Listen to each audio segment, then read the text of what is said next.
Hello, folks. This just in, Novak Djokovic has won the U.S. Open, beating Juan Martin Del Potro, the Argentine, in 3 sets. We're going to break down how it happened and what this win means for Novak Djokovic's legacy. Here's the slice. Welcome to the slice. Welcome to the slice.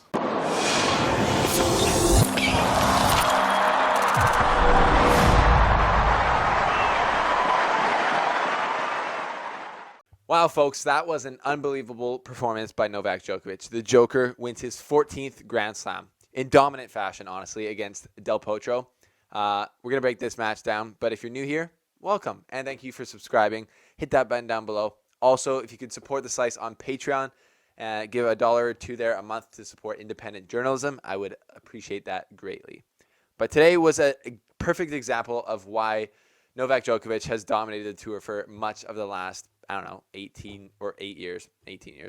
But he played so well today, and it was honestly a dominant performance in the first 2 sets. We saw Djokovic, at least in the first set, play totally vintage Djokovic. I said coming into this match, I picked Del Potro to win because of the way he was playing coming in, and he didn't play the way that he played in this match as he did in the matches before. But that's just due to Del Potro. I think the guy across the net affected the way that Del Potro played in this match, especially at the beginning when Djokovic was moving so well, defending so well, and returning all of Del Potro's massive serves. I think he was playing at such a high level that almost like stunned Del Potro, and Del Potro played too cautiously, didn't go for his shots in the first set, lost that one pretty routinely. And then the second set was a lot tighter because Djokovic had to come down from his level because he honestly was not missing anything. His returns were so deep every time. Del Potro would hit his best serves, and they would just be coming back on the baseline. And that is just, if you're relying on your serve and forehand a lot, like a guy like most players in the world this year or these days. But Del Potro, that would be very disturbing to see those shots coming back like they were.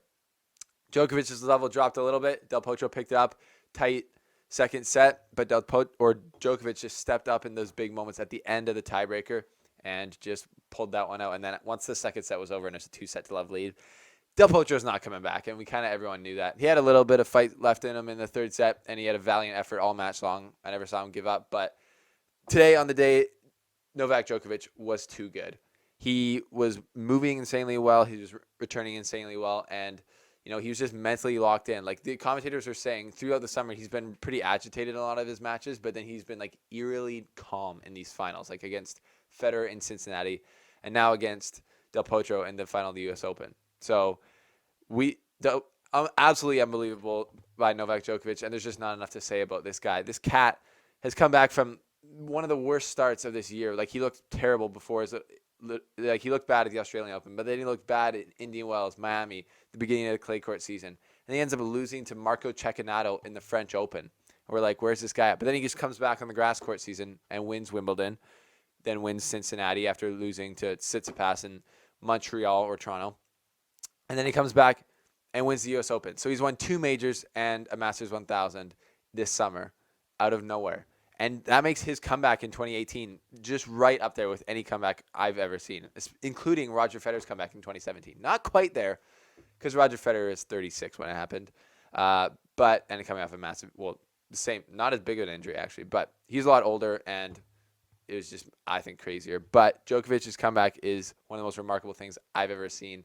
And him winning his 14th Grand Slam is very interesting for his legacy, I think, because that puts him equaling Pete Sampras's record, which before Federer, Nadal, and Djokovic got really rolling, Pete Sampras held the record for most Grand Slams at 14. Now, Federer has 20, Nadal has 17, and Djokovic has 14. So I think the fact that Djokovic comes back and dominates now, he's definitely the best player in the world right now, even though he's not ranked number 1.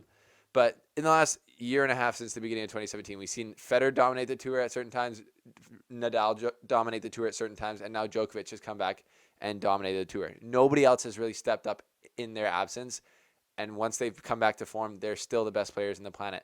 If you literally take a snapshot of 10 years ago in 2008, these 3 guys were still the best players in the world dominating the tour, and they still are now. It's just an unbelievable run of dominance by these 3 guys in our sport. I just don't feel like there's maybe ever been this much dominance by a group of athletes over a single sport ever in sporting history in the world, in the history of the planet. But Novak Djokovic's stake and his legacy is completely solid in this win with this 14th Grand Slam, showing that he is absolutely transcendent and he's in that class above the rest of the tennis players on the planet, and maybe in history, along with Federer and Nadal.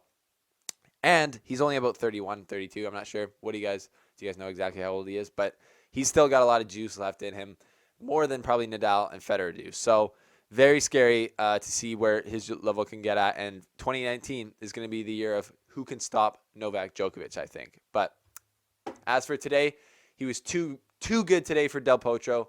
He was the man on Arthur Ashe Stadium, and he deserved all the glory that he's going to get.